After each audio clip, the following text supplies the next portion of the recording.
today's video, for today's vlogs, we're going to road trip tayo guys. Pupunta kami ng Porpocan Pujaira. Kasama ko yung mga magagandang pinsan. Ay, okay. Dito na kami. Yan. Video picture muna tayo guys. Ito yung sinasabi nilang waterfalls. Itong place na to yung pinakamalayo. Kung wala kang sasakyan, kung wala kang sariling sasakyan, wag ka na magbalak pumunta kasi pag nag-taxi kang pumunta dito ay wala na. Wala na, mauubos na yung dirham mo ba? Yes. O, diba? Ang ganda ng view. Yan kami. Oh, okay. Selfie muna tayo guys. At ito pa yung pinaka-sexy namin kasama, yan. Talon-talon siya. So, this time, happy moment. Okay, papunta kami sa taas. Ito ako papaakyat na. Ito yung sinasabi nilang tapos continue naman dito hagdanan sa taas. ba? Okay, yes, ang ganda dito guys. Sinasabi ko sa inyo, sulit mo dito. Lahat ng mga stress mo mawawala pag pumunta ka dito. Yes, I swear. Then ito, paakyat ulit kami papunta sa taas. Dahil guys, sa taas nito napakaganda. Lahat ng view ay makikita mo. Dapat magsalita ka. Kung ang ganda gusto ng view. mo, iniisip mo Saan na lang? makamatay yan. Pwede ka dito. Pumunta ka sa taas, tumalon ka. Char, joke lang guys. Okay. Uy, maggano-ganon ka ba? Ganda no? Sorry. Yan. So, I feel free stress. Tapos kumari may tuturo ka. Okay. See, yes.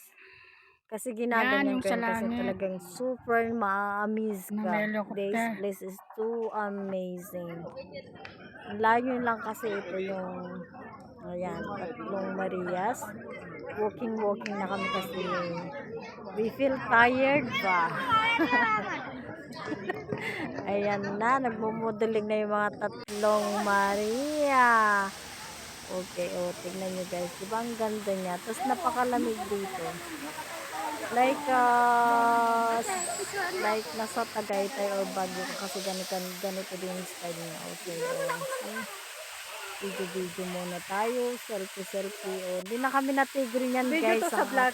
Picture, selfie yan, video. Talagang sinulit na namin yung moment na yan. Di ba ang ganda? Oh yes. So super enjoy kami. Ito na yung pinakalas. Papauwi na ata kami yan kasi pumunta na kami dun sa car namin. Diba? May sarili kami car. May driver kami pa dyan pero hindi na namin sinali dahil ayaw niya magpa-video guys. So, diba? Ang ganda siya. So, pagkadating sa bahay pagod. And then shout out sa nag-video sa amin. Salamat sa iyo, Cairo. Dahil sa ang galing mo mag-video. And then ito, si model pa si Burang. Ayan guys. Ang ganda. Super enjoy kami yan. So we just planning again next hope we went to Mosford Park. Yes guys, kami yung mga nagtutor. Binabawasan namin yung ipon namin. Yung dirham namin, Naglabo. Iba-iba kami mga lingwahe. May mga pure Ilocano, may mga pure English, may mga pure Arabic. O diba, ayan na, gabi na, o madilim na, pauwi na kami dyan. Guys, super layo niya. Actually, yung biyahe is 1 hour to 45 minutes. Okay, yes, last puto na guys.